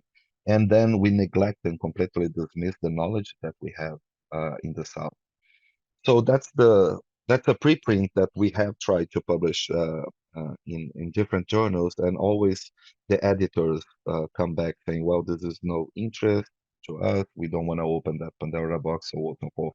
But where is the Global South, the science diplomacy? In that particular preprint, we have defined what the difference between colonialism and coloniality of power in the interaction between science and international relations. So just to exemplify something very unique, on your left, you see a graph that was released by the UNESCO on where are the research vessels. So if you're looking at ocean science in general, you absolutely need ships to do that, research vessels. So those research vessels actually almost all belong to the global north at some point, and very few limited capacities are for the global south. And it's very hard to find a way to get into one of those vessels, right? And on your right, there's a paper from 2021 from Alice and her group on the bibliometric of marine biodiversity research. So you see the darker the country is, it's a high productor of science, but also highly cited by scientific peers. And as you go down the chain, you see people that are neither able to publish a lot nor are cited. So you see the case of India, Brazil, China, and Russia, which is kind of interesting because yes, we do produce a lot of science, but that is not very much cited by other people. So information is there, knowledge is there, but it's not being assessed, it's not being cited. So it's kind of we don't exist as scientists. And of course, I Okay, needed to bring you have forward. 2 minutes left. Okay, thank you. I'm finishing. So of course I needed to speak also about other ways of knowing that is in Brazil. So in Brazil we have the system that when a fishery is under reproduction period, the fisher people, the fisher folks, they receive money from the government. So when this research group asked fisher folks at their sites if they agreed with the suspension of fisheries, they said that they would agree for certain species, but not for all, which means that we are not resolving the problems of sustainability, right? By not listening to traditional and indigenous knowledge. So that's a colonial mindset.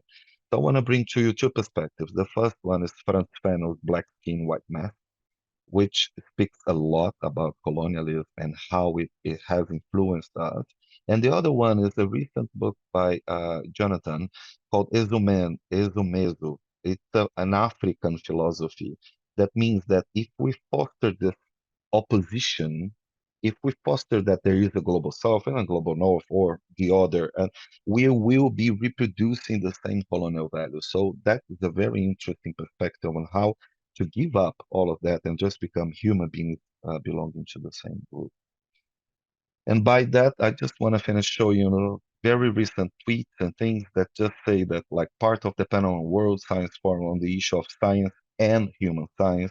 So you see an ordering within science in itself. Then Peter Gluckman saying science is the most powerful tool we have to understand our world and address the many crises that ahead us, and without neglecting other forms of knowledge. And other tweets like, I'm so impressed by the African scientists. Why? Why are we so impressed about that? Why are they so different from us? So that's the message that I wanted to convey today. And obrigado, thank you very much.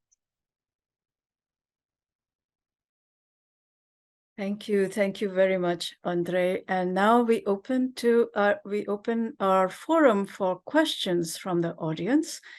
So if you could have that slide up, please. Anna and Nadia are going to be moderating that. Yes, thank you. All right, questions in the Q&A, please. Comments in the chat. Thank you. Thank you. There is a question. Given your framing in science diplomacy, how do you see this framing to make a case for loss and damage in global climate mitigation?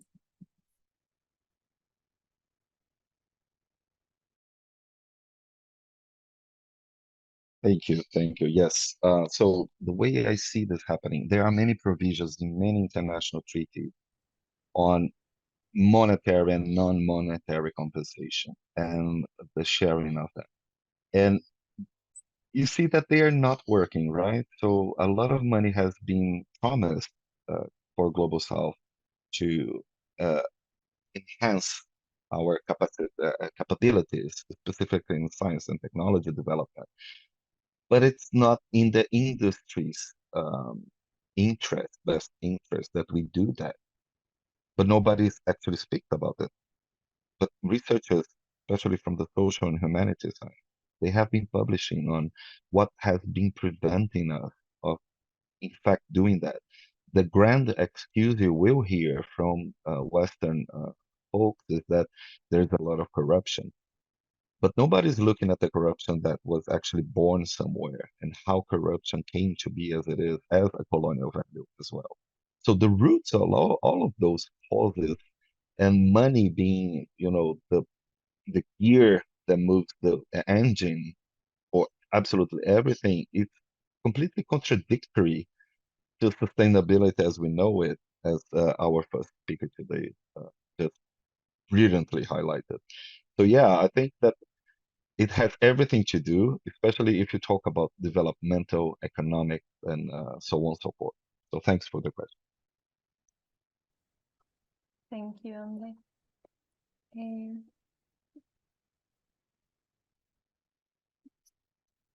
I have one more question for you, Amadeo. Do you think also there are biases in how scientists from South are selected for participate in the global report?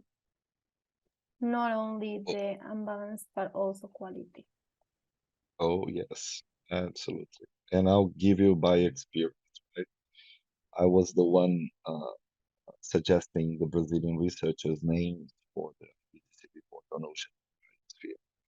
And I'm not kidding that we spent more than 80 curricula there, fill out all the forms. And only one author was invited to participate in the report, whereas the US had 16 authors. So we complained, we did a lot that we could, but at the end of the day, the report is there. The ocean took like a zillion years to get into the IPCC reports. The models were wrong because of the lack of ocean data. So you see there are many levels of dismissing and neglecting people and knowledge in a way that now everything is just open in the air, and there's a lot of I saw somebody in the chat saying about the work of Jason Hiker, which is great, but just the day before yesterday, on October 4th, there was another researcher talking about climate colonialism, and she was brilliant as well, bringing this forward. It's not just about having a voice, but the kind of voice that we are allowed to have. And then when we do have a voice, usually we got it shut, it's dismissed. So like you don't know what you're talking about. So even having one author and working with her to get the views from the whole community of ocean scientists in Brazil, and we did that. Whenever she presented knowledge through the formulation of the report, that knowledge was shut down, was taken out many times, even when she wasn't even seeing it. So the end report has a lot of gaps of things that we actually know about but couldn't deliver. Thank you.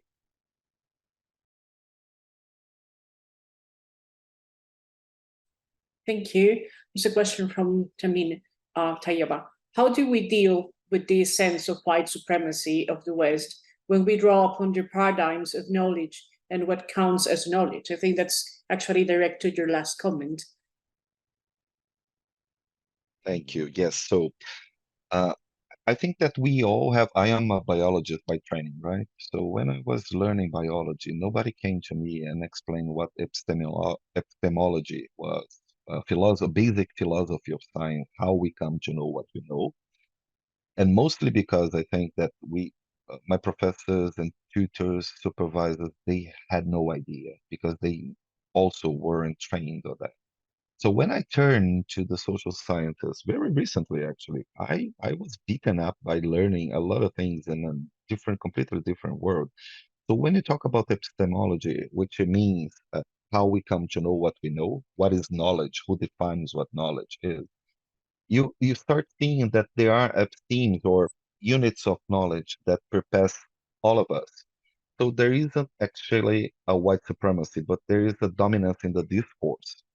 So you go to the other philosophers that have been talking about dominance and how dominance come to be, and power relationship, and how they have been.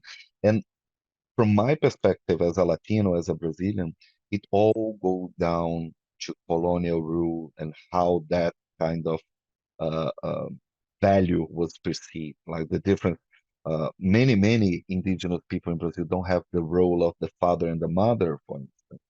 They don't know what is good and bad. They don't have words for that. They don't apply that. So a child is born, and they don't know who their father and mother are because they're just belonging to the community. So how did we lose those values? They exist until today. If you travel around Brazil, not very far, not just at the Amazon, I mean, if you travel around and you talk to those people, you understand that they still treasure those values.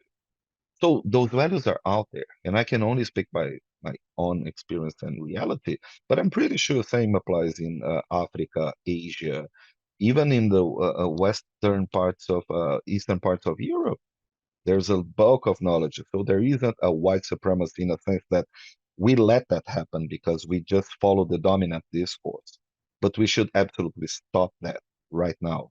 So racism is killing people every day here in Brazil because of that, because we tend to perceive that people of color are not the same as white people. So why is that?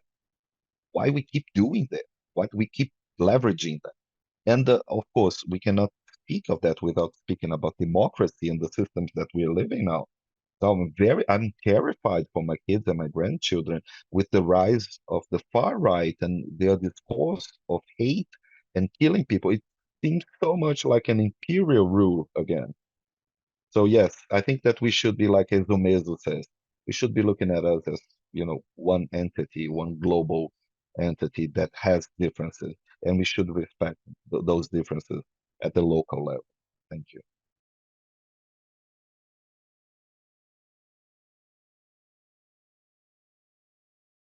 Does anyone else, Rohan or Margaret, has something to say about this?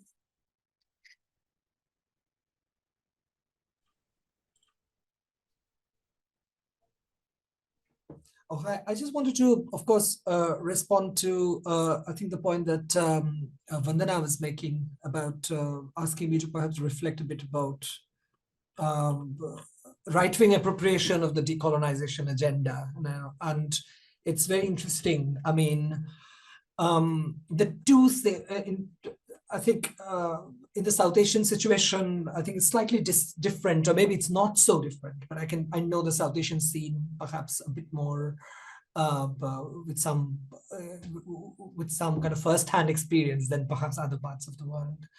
And it is a bit scary because the decolonizing kind of mandate has been, in a way, appropriated by all sorts of people, and has often been used, at least in the South Asian context, as a kind of platform to highlight aggressive forms of nationalism. Of course, all the decolonial agenda shared, in a kind of anti-colonial kind of perspective with mainstream nationalisms in various parts of the colonial world. But now what's happening is that there's an abuse of the category of the indigenous, I think. I mean, at least in the South Asian context, which is slightly perhaps different from other parts of the world, maybe. So where the idea is that, who belongs where, it often kind of feeds into the idea of an anti-immigration kind of understanding on the one hand, a kind of uncritical celebration of anything that is associated with one's tradition and religion, which includes a kind of a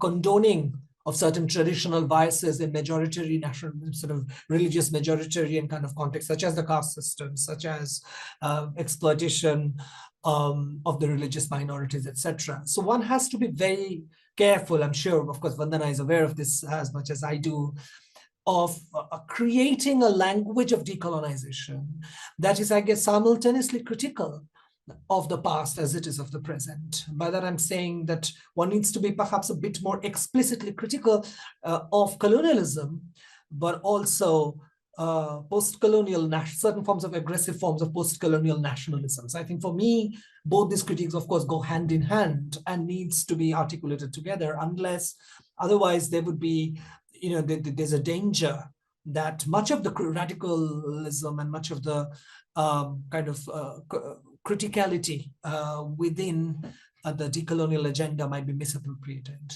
I think there's something sinister happening because in the name of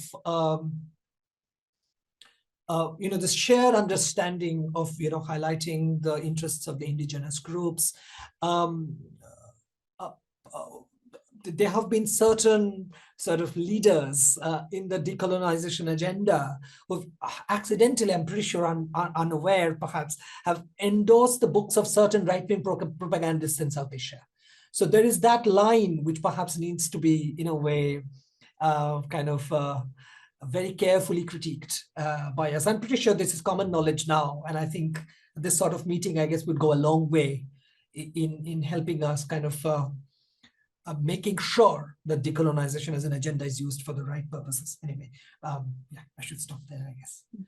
Thank you, Ronan. There's a question for Margaret. How to ensure Indigenous people are fully integrated in the research as participants of the process and not as an accessory component of the research design? Yeah, sorry, I didn't answer that a little bit in the box. I think kind of the approach that's happening, especially in Arctic research, is trying the consistency of pushing people to do better and to recognize that until it becomes common knowledge. But I think when you look at, like, the example I use navigating the Arctic is that the National Science Foundation, you know, they have these long-standing protocols to institution, and changing something like that takes a really long time, generational change. Even if you have like receptive program managers leading these programs, you know, they're bound by the policies within their institution, and a lot of it, you know, had to do with like fairness, equality over equity. And so in the sense of like, they can't really engage and have discussions about programs like that because then it's seen as unfair advantage. And like, that's kind of something like you could point out, like be colonial and things like that, but it's just, I think it, you know, keep bringing it up as an issue because I think eventually there will be generational change, because I think it just is. Yeah.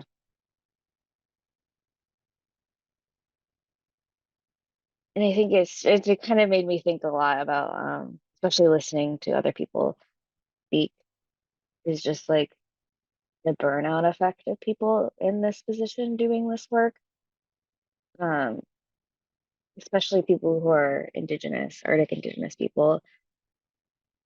You see people who are such powerful speakers, and then at some point they just fade away because they get burnt out, because there's a sense of things just revert back. I was thinking when Andre brought up like the alt-right, is just like, you know, how do we, you know, I feel like we have made a lot of progress in Arctic research to do better, you know, the last decade, but like, you know, it could revert pretty easily back to what was the status quo before. You know, how do we ensure that doesn't happen? And like, that's a question I just been pondering, like, how do we actually make action happen in these situations, and not just be okay critiquing it and not trying to change it. Thank you, Margaret. Okay, I think we are like running out of time now. So thank you, like all of you, for these questions and answers. They were really interesting. We have a lot more in the question and answer box, but we don't have time for them. So we will continue with Paola. I just want to jump in for a moment and thank all our panelists before I have Paola take the floor for this wonderful, rich discussion to be continued, and I hope. You know, I really, really appreciate all your insights and the time and the expertise that you gave to us, and also to the people who asked questions. Thank you. And let me also thank the WCRP Secretariat, especially Narelle, Megha, and Shreya for their help, and also the conference services for making this possible, and also acknowledge the support of the Manila Hub and the Himalayan University Consortium, especially Tayaba and Michal, for helping us out, and to my fellow organizers at the My Climate Risk Education Working Group. So thank you, everyone. And Paola, please take the floor. Thank you. Thank you, Vandana. Really, thank you all for being here. I think we have heard pretty exciting talks today. Yesterday, we also had some speakers very good, also giving us a lot of ideas. I think what I want to say at this point to close is how we started this working group on education within My Climate Risk. And it was because we started thinking, okay, what is risk? What is my perception of risk? And also, like when we are trying to think about adaptation to climate change, so what are the views that are important in that? Or how we conduct research, scientific research, what are the values that are moving us to conduct that research? And that brought us here, thinking about how really in the roots of science is colonialism, and how we are part of that colonialism in many aspects, because we have been educated within all that all these aspects. So today I think we have heard very important ideas. I was also one of the lead authors in Working Group 1 in the 6th report of the IPCC. So for instance, from my perspective and my experience, I really can see how colonialism is really within what we do. Andrei was mentioning that before when he was showing this map with how, for instance, publications are produced in different countries, but also how are they cited in literature. Just to give you a number, this was actually found from the Working Group 1 in IPCC that is more focused in the physical basis of climate change. So it's more the physical sciences, like almost 100%. 99.95% that the literature assessed was written in English. So of course we are in an Anglocentric view of science. And also if you see which are the authors that wrote all these papers that were assessed, 75% are people connected to the UK and the United States. So you really can see how the science that we are assessing in many of these global reports come mostly from the global north. And also something that I want to mention that was also something that I will take a little bit from Margaret and Rohan and even also Andrei talk is, I will call it, it wasn't named in that way, but I will call it scientific extractivism. Like the same extractivism that we have in nature, in resources, is something that happens also in science. And I am from, my background is a civil engineer, so I am more in the what people call the hard areas or the hard sciences.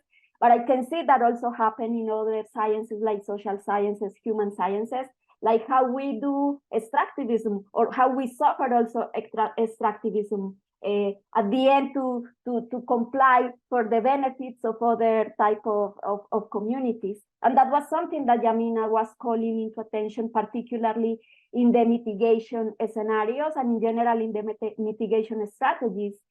Something like I personally feel that we are in a great danger is how this narrative of the energy transition and in general the transition to confront climate change is totally based in colonialist ideas. Because these differences, these inequities, these injustices between the global north and the global south are still there, and we are never considering a world where these differences are really solved or are really reduced. And in that way, education has a big role. And again, I want to call attention to this, My Climate Risk working group on education, is because sometimes I think, okay, it's a matter of a generational shift, that when we are having these young people growing and they will be in the future the new scientists and living new science, it will change. But what I see is that many of these young scientists have exactly the same ideas. Here in my country, for instance, you can have a lot of, or in other regions, you see like kind of messianic scientists, like I am doing something that is very important and no one else is doing this because I am super great. And you can see that in students that are replicating that. And going back to the figure that Andrei was showing us about how literature is produced in different countries and cite, sometimes we are the first that don't cite literature from our own colleagues in our own region because we are too focused on citing our own research. So I think there is something here that, of course, it is the roots are in many, many aspects that are very complex, and this is a structural thing. But I consider that education needs to be totally tackled, totally changed. And that is something that for us in My Climate Risk will be a challenge. So how are we going to come up with other ideas of education where we have a different balance and a different integration of the different knowledges? This climate crisis, this crisis civilizational, sorry, I don't know how to tell it in English, but it's something that is a crisis in our civilization, needs things and needs responses that we don't know, probably. New science, new knowledge that we probably don't have in science. Sometimes we think that science is going to solve everything, but it's just a little part of the solution. So we have to look for different knowledges and how to co-create those different knowledges, not only taking out the knowledge from communities, but to create with them, I mean, to include them, including all of us in that solution and in the creation of new knowledge. So I think that is a total challenge. I think with our colleagues in My Climate Risk, we will have a lot to discuss. And the idea is to continue having this type of webinars. We will come up again, probably soon, thinking about more webinars to invite you and to continue this discussion. So thank you very much to the speakers, these 4 lovely speakers that we have today. And thank you also to My Climate Risk team to doing this. So thank you and have a good weekend. And that concludes but does not complete our work today. So I encourage everyone to go forward with these ideas and make change. Thank you, take care, and we will see you on another occasion to be continued.